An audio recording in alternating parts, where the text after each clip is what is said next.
Okay, one of the things I've noticed in this session is much more for Zeppelin over there than for Jagger, keep on getting the name wrong, is they don't really have much respect for the human's personal space. And they invade the personal space of the humans probably because the humans pet them when they do.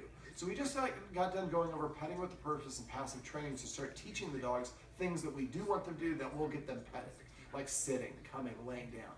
Now, one of the rules that I suggested earlier was the dog should not be allowed in the kitchen when we're eating at the table. And so one of the guardians said, well, if I just go to the kitchen table, they're guaranteed going to get up and go over there. So what we're going to do is in a second, I'm going to have everyone get up and they're going to go sit at the table over here. Our camera person's going to go stand right here.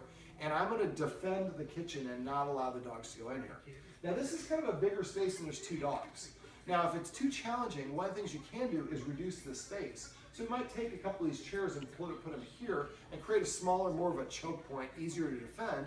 After we practice it a couple times, then I'm going to take one of the chairs away and practice it again, and then another chair away and practice it again.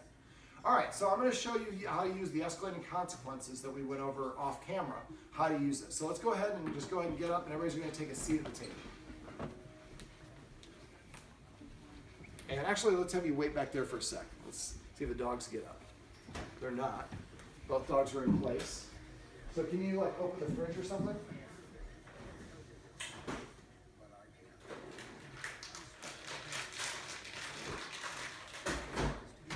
Grab a seat at the table, see if this triggers a response.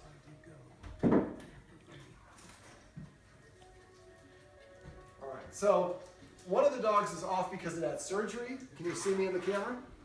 There we go. Oh, here we go. All right. Now I have 2 dogs, so I'm going to focus on one dog first.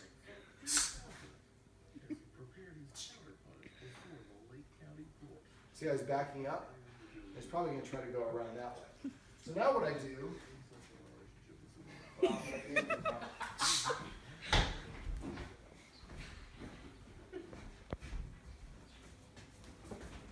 there we go.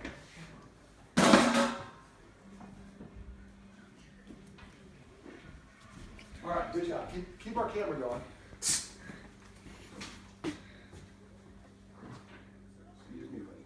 So what I do is get behind the dog, and I call this reverse herding. Just walking at the dog, and I stop when I get to the line, the enforcement line, right here, which is where the carpet is.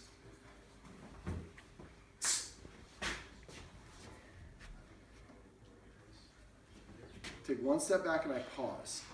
Another step back and I pause. It's important to pause between steps. Go ahead and film me real quick. The other dog's right here, so I'm keeping my hips pointed at the first dog. I'm going to get behind the second dog. And I reverse herd him. Oh, there we go.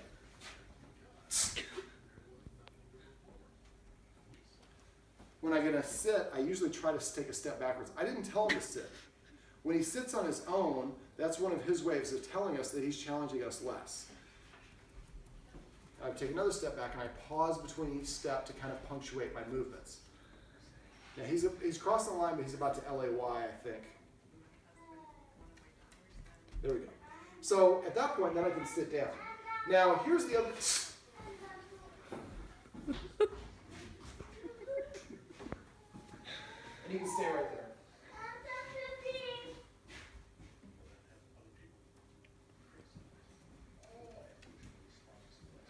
Now, what you might want to do if you have, careful with the camera, if we have 2 areas like this, we might block that area off temporarily and just practice just this one. Now, the other thing, a little trick that we do, and let's come a little bit closer, the little trick that I like to do is we try to teach our dogs in the moment when we're actually eating a meal. Well, when we're eating a meal, we're hungry. We want to get food in our belly, and we're trying to eat it. And then the dog comes up, and we're kind of shoving them off. It becomes a nuisance. Well, what I would do in sports, we take a practice swing. I'd suggest that you do the same thing here. Now he's going to go around. I'm going to allow that because we're not really eating a meal. What I would do is set the table like we're having dinner, like right before dinner, and then have mom or dad grab a piece of roast beef, microwave it about 15 to 20 seconds. Then pull it out of the microwave, have everybody sit down at the table in their regular spots. We cut the roast beef up and put a little piece on everybody's plate. Anytime the dogs try to come in, we stop and we address it. So what we're doing is we're helping the dogs practice the behavior, and we're teaching them the behavior we want them to exhibit while we're at mealtime. Right now, the guardians put Zeppelin in his kennel, But that doesn't teach him to stay out of the kitchen because he doesn't have a choice. The kennel is blocking him from going. So by doing it and setting him up, and then once the dog lay down or sits, and then we sit back down, and then we can eat our roast beef, or we can just save the roast beef, give it to dogs later. Then we actually everybody gets up, we go wash our hands for dinner, then we actually do the real meal. We just practice it. This is what we call warm. Now the dog kind of is on autopilot. Well, I'm supposed to stay out of the kitchen. And because we practiced at a time where we didn't have an intention of eating, it was easier. We corrected the dogs with better timing. We were able to pay better attention to them. And then when we actually go to eating, we're going to eat our, we can eat our corn on the cob or whatever it is, and the dogs are already doing what we want them to do. So this is how you can use, so basically what I like to do is I like to recreate situations and play with the elements. So maybe we're not eating an actual meal. Maybe if it's volume related, maybe I practice with the volume lower. Maybe if it's action related, the dog is reacting to skateboards, I might have somebody walking by a skateboard very slowly, and then gradually get it faster and faster.